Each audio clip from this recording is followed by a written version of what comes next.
you know, that's one of the best things that I've had to deal with while I'm being a patent attorney, is to meet people from different walks of life. And here's an example of a product. This looks like a simple product. It's easy to make. It's easy to produce. It costs virtually nothing. They can make thousands of them. And what is it? Nobody knows what anything is when they look at it at a glance.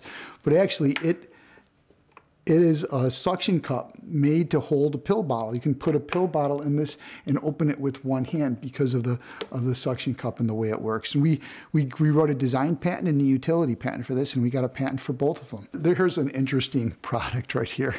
Now, I got a phone call from a guy from Texas that was selling these products, and they were being sued. And we did a couple trademarks and patents on these things, but it's the wee squeak. The kid walks around and it squeaks. How simple is that as an idea? Here's a guy, this guy was from Bulgaria. Guy from Bulgaria finds me. How does that happen?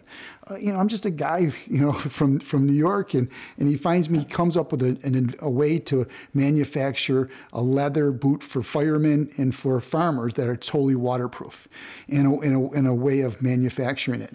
And here's an example of one of the boots. I don't know why he didn't send me 2 boots. I could have worn the damn things, but I only got 1. But here it is, and here's a guy from Bulgaria comes up with an idea of manufacturing a boot. I work with everybody from the president of the company to the mother with the new baby bottle nipple. But here, a woman came to us. She had a new recipe for this chocolate mix, and this thing is really good. I've gone through a couple jars of this myself already, but we registered the trademark for her for cookies and more. So an old Italian lady, she makes gucciatatis and gigilanis, and she brings them to us all the time. But Patricia, she comes all the time, and she's got her own label now, and it's cookies and more. And it was actually a trademark that somebody else had that let it go abandoned, and then we got it registered for her. So this is for the ouchie cap. And I don't know if we have the cap itself in here. No, it doesn't look like it has the ouchie cap, but as you can see, they've manufactured it. He's got the little logos, and we've registered the trademark for it.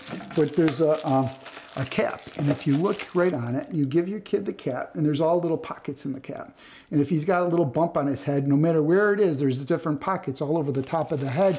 And then you put these little packets in the freezer, and then you stick it on the kid's head while he wears the ouchie cap. And he wears his little ouchie cap. But this is an example. You know, I have people that come to me that have ideas, and all they have them down is written down on a napkin, just really basic. But some people have figured out the manufacturing, the marketing, the distribution channels of it. And that's what you need to do. And it happens all the time. I always say there's so many ideas just floating in the air. And at any time you just can reach out and grab them, whether it's the selfie stick or the ouchie cap. There's an ability now to go to places like China and get things manufactured easily. You can distribute your product on Amazon. There's 300 million people that are subscribers to Amazon Prime. There's 400 million products on Amazon right now. There are people that have come to me that have said, you know, we've been selling this product. We're making about $70,000 a month selling it. And I say, well, how did you come up with this idea? And they said, well, my son had a homework assignment to come home and start a business online.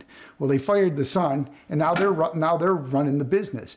But my point is, anybody can come up with an idea and figure out how to manufacture, market, and design a product. One of the cool things about being a patent lawyer is you get to meet people from all walks of life. And I went down to the Brooklyn in Flatbush and met a fireman that came up with an idea of a hose. And I learned that he went to 9/11, and he was one of the first people to respond to that. And he risked his life, and it really changed my life just to work with him and just to get to meet him.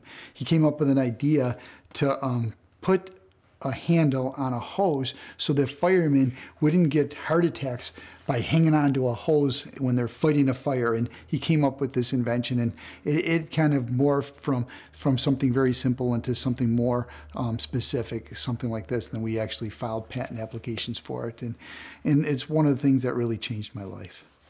My job has been very interesting. I've seen a lot, and I haven't seen everything yet, but your idea could be the next idea.